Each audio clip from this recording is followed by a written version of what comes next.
Smile horror story. आशी अभी अभी कॉलेज के लिए उत्तराखंड छोड़कर दिल्ली एक नए फ्लैट में रहने के लिए आई थी। उसे अपने कॉलेज से कुछ आधा घंटा दूर एक फ्लैट मिला। अगले 2 दिन आशी और उसके मम्मी पापा जो उसे छोड़ने आए थे उसका घर सेटअप करने लगे।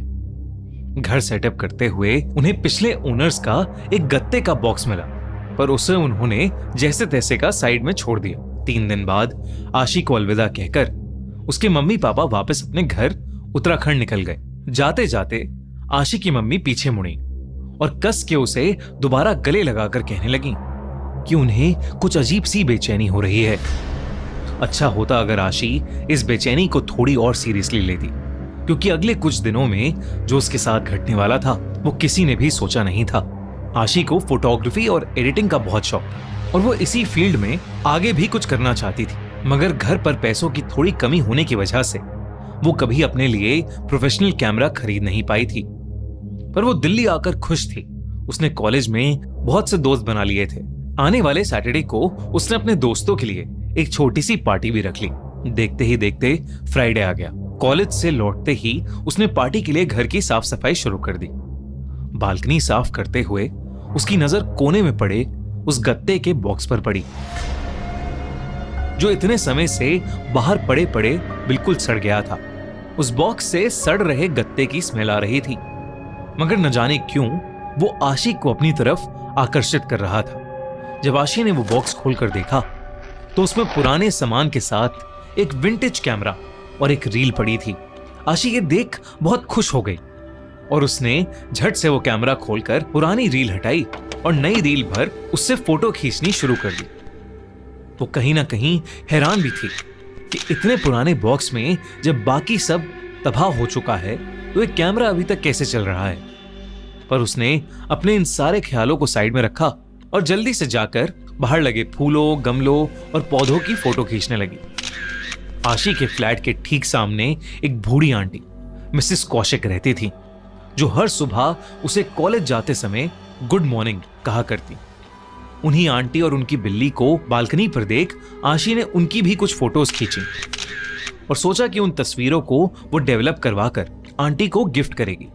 अगले दिन सुबह सुबह आशी ने पास के एक फोटो स्टूडियो से सारी तस्वीरें डेवलप करवाईं और एक एनवेलप में डालकर सीधा मिसेस कौशिक के पास चली गईं, जिन्हें वो फोटोज बहुत ज्यादा पसंद आईं। जब आशी घर लौटी तो उसने बाकी तस्वीरों को भी देखना शुरू किया और हर तस्वीर में उसे एक बहुत ही अजीब चीज नोटिस हुई। उस कैमरा से ली गई हर तस्वीर के बैकग्राउंड में कहीं ना कहीं एक बहुत ही धुंधला सा साया था, जिसके मुंह पर एक मुस्कान थी। उन फोटोज को देखते देखते आशी उनमें कहीं खो सी गई। उसे ऐसा लगने लगा कि जैसे उस साये की मुस्कान धीरे धीरे हर तस्वीर में बढ़ती जा रही है और हर दूसरी तस्वीर में वो कैमरा के करीब आता जा रहा है। तभी अचानक आशी के घर की घंटी बजी। जब आशी ने दरवाजा खोला तो वहां उसके दोस्त खड़े थे। सैटरडे आ चुका था और उसके दोस्त हाउस पार्टी के लिए पहुंच गए थे, पर आशी को अपनी तबीयत थोड़ी खराब लग रही थी, इसलिए उसने पार्टी कैंसिल कर दी और अपने फ्रेंड्स को वापस भेज दिया। जब वो अपने कमरे में वापस आई तो उसका ध्यान फिर से उस कैमरे पर गया। आशी ने इस बार उस कैमरे से खुद की शीशे में थोड़ी तस्वीरें खींची। तभी अचानक उस शीशे पर एक क्रैक बनने लगा। ये देखकर आशी के हाथ से वो कैमरा छूट गया। आशी जैसे ही पीछे मुड़ी उसे खुद की रिफ्लेक्शन शीशे में दिख रही थी, मगर उस रिफ्लेक्शन में उसके हाथ में कैमरा अभी भी था और उसके मुंह पर वैसी ही भयानक स्माइल थी, जिसे देखकर वो बहुत जोर से चिल्लाई और वहां रखी चेयर से टकराकर नीचे गिर गई। जब वो उठी तो वो शीशा बिल्कुल नॉर्मल था, बस उस पर एक क्रैक था। उसे लगा ये सब उसका वहम है, इसलिए वो चुपचाप जाकर सो गई। 2 दिन बाद आशी की पढ़ते पढ़ते अपने लिविंग रूम में ही दोपहर में आंख लग गई और रात को उसकी नींद 3 बजे खुली। आशी ने अपनी किताबें समेटी और अपने कमरे की ओर जाने लगी, मगर ड्राइंग रूम की खिड़की से उसने अपने सामने जो देखा उसे देखकर आशी के होश उड़ गए। मिसेस कौशिक अपनी बालकनी पर खड़ी थी, लेकिन उनके चेहरे पर एक बहुत बड़ी मुस्कान थी, बिल्कुल वैसी ही जैसे उसकी बाकी तस्वीरों में थी। आशी वहीं जम गई, जैसे वो अपना पूरा जोर लगा रही हो। मगर वो वहां से हिल ही नहीं पा रही थी। देखते ही देखते मिसेस कौशिक के पीछे से एक हाथ निकला जिसमें एक कांच का टुकड़ा था और उस हाथ ने उनके गले पर जानलेवा हमला कर दिया।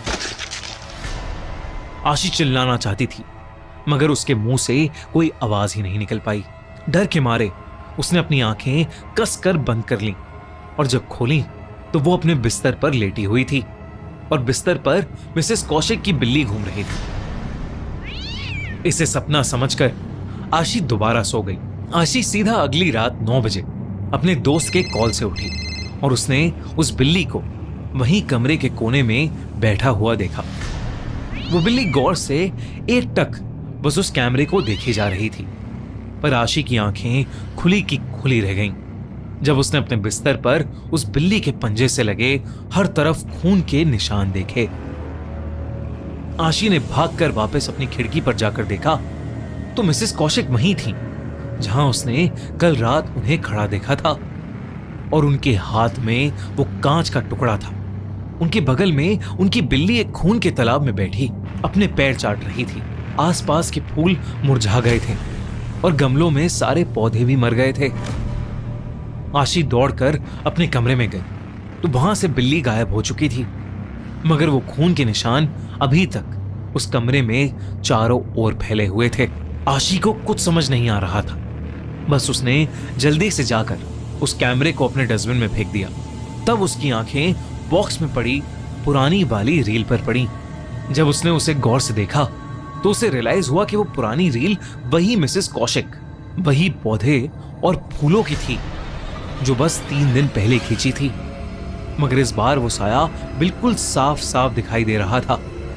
हर तस्वीर में आशी ही खुद पीछे खड़ी हुई थी और उसके चेहरे पर वही भयानक स्माइल थी। आशी को लगा कि वो पागल होती जा रही है और जैसे ही उसने आगे की तस्वीरें देखी उसका पूरा शरीर सुन्न हो गया। आगे की तस्वीरें आशी की ही थीं, कई उसके बचपन की, कई उसके स्कूल की, और हर तस्वीर में वो साया आशी के बिल्कुल पीछे खड़ा था, उसे अपनी डरावनी मुस्कान के साथ देखता हुआ। एकदम से पीछे डस्टबिन में पड़े कैमरा से एक क्लिक की आवाज आई, मगर पीछे कुछ भी नहीं था।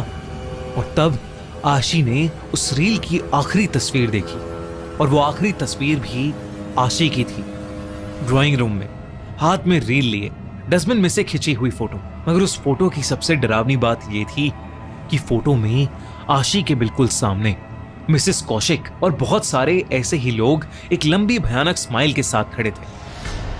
कांपते कांपते आशी ने ऊपर देखा तो वही साया आशी के ठीक सामने आकर जोर से चिल्लाया, स्माइल।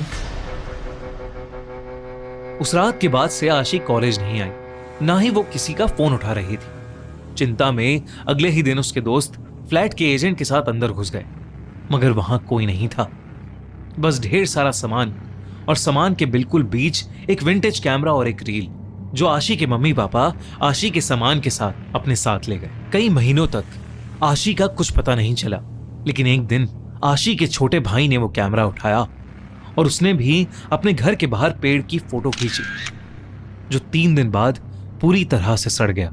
जब उसके छोटे भाई ने वो फोटो डेवलप कराई तो उसे दिखा कि उस पेड़ के पीछे आशी खड़ी थी।